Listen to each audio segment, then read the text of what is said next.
I'm coming to most asked question now. Out of 135 questions, roughly around 12 people have asked the same question, because people have been talking in general from the layman side also that China should be boycott. We should boycott all Chinese products. At the same time, we are also talking about the exporters should consider exporting other countries where China was already present.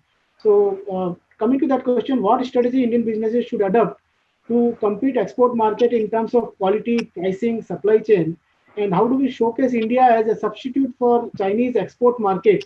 And this is most commonly asked. So, a little more focus if you can give on Chinese replacement as a substitute of Chinese export.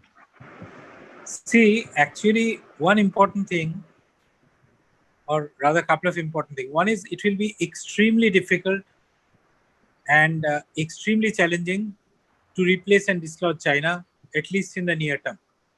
Okay, let no one believe that it's an easy task. Let me sound a word of caution, because whatever may be said, what an important thing is that China has been practicing this particular way of trading, good, bad, whatever it may be, of cheap products reaching the market in lightning speed. Okay, and actually the product quality has continuously been improved. Today you have much better Chinese products than we used to have 20 years back. 20 years back, when we used to say Chinese products, it meant that it was once used products. You cannot use it more than once. Today it's not like that.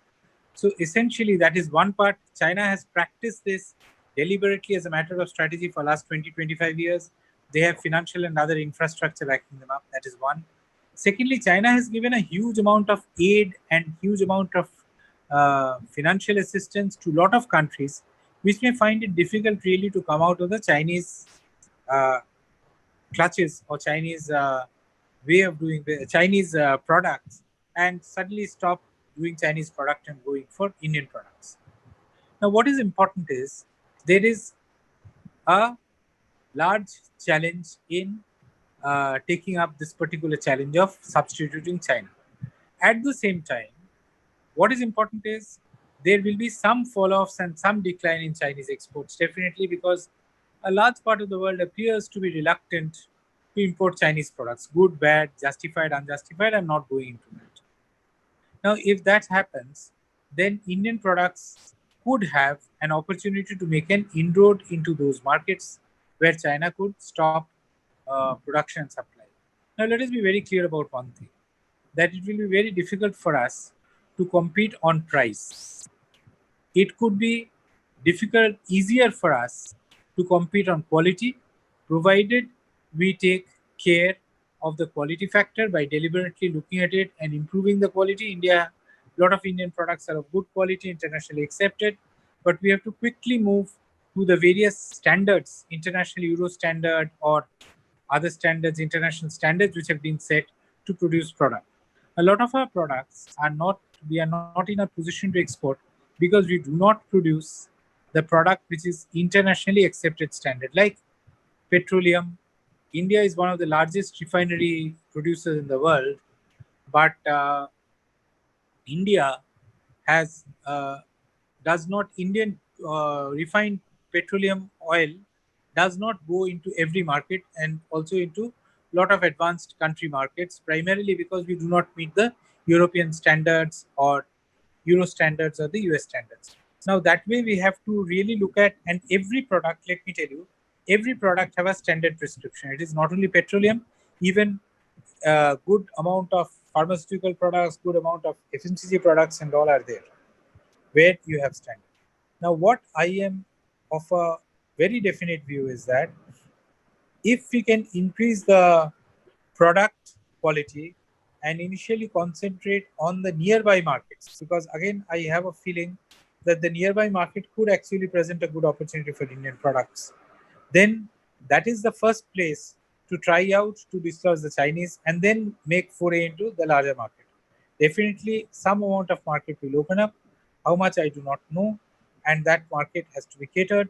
But please, if we have to do that, we have to go into the particular game which China has played, not it may not be, I don't know whether it will be possible for us to produce at prices in which China has supplied, because we do not have a cost structure so cheap, including banks interest rate of banks, and we also would not have that type of uh,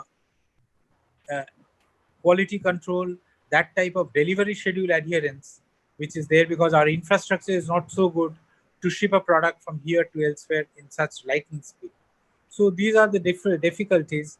And so I would say that let us concentrate initially on the domestic market, build up a strategy, test that strategy, expand that strategy, and then go ahead. There is definitely going to be a market opening. Now, here I would also like to come to the higher end of the market, and there the question of global value chain becomes extremely important. Now, if you really look at the global value chain, what was essentially happening is that the world had become one production center and the world had become one market, or increasingly the world was becoming one market, but world was increasingly becoming one production center. You had various components or sub-components being manufactured in various parts of the world, getting aggregated in a particular place, and maybe in first place it was the first level of aggregation, then you took to another place, it was the second level of aggregation, then you had another place which was the third level of aggregation, and finally it goes into the finished product. So that is how the aggregation was done, that is how the supply chain was being developed. Now, what was happening, the world becoming one production center means you had sub-components being manufactured in Bangladesh, you had sub-components being manufactured in Vietnam, in Indonesia and all that, and they were generally being assembled elsewhere. This has been the story which has pulled up the Asian tigers out of their long backwardness to manufacturing giants and supply giants and economic miracles in the last few decades. Now, what used to happen is that you have to go and meet the uh, quality standards of the aggregator, who will then source products from all of you and put it. Now, what is happening? Last few years, this role has been played in a large way by China. In fact, my guess is China has practiced an interesting thing. At one point of time, China got the American companies to come to the SEZs, where they gave every tax break and every free duty and all those sorts of things, and free travel, free benefits, and all. So major US companies got relocated to the Chinese SEZs. Okay, you had automobile companies, you had white good companies, you had FMCG companies, you had engineering companies, everything coming and setting up shop in China. Now, with that, China acquired the technology, China improved their product and all those sorts of things, not only in these SEZs, but also within China. Then the Chinese cost of production started going up. Once Chinese cost of production started going up, China started farming out a large part of the production of the lower level of goods to cheaper markets like Indonesia and Bangladesh and Vietnam and all that. And once that happened, they used to train them, they used to give specification of products. Now, you must understand, when you have a global value chain, in that case, what is important to note is that this global value chain essentially talks of production which is very, very process oriented. You know how to produce a product. You don't have to innovate anything. You are given the drawings, you are given the designs, you're given the standards, you're given the raw material composition, you are given the critical input factors, you are given also how much of heat is to be given, how much of water is to be given in the production process. Everything is told and decided centrally, and you have to only adhere to that and produce. So it becomes less difficult. If you have an educated workforce, it becomes less difficult to adhere to that standard and go ahead. And so China did that in an excellent way, and so they were able to get production developing in all these smaller countries. Now China then moved up to a higher value added product. So you had one point of time China making the grassroots inputs also, or raw materials also, or finished products, input products also, and intermediate goods also, and finished products also. Slowly, you started having China moving to at least intermediate goods of advanced level and finished products. and exporting those finished products and becoming a tier 1 supplier for global OEMs and global companies so far as intermediate goods are concerned. Now, China did this in a manner whereby they produced a large amount of intermediate goods, and so large amount of these subcomponents were taken from various countries.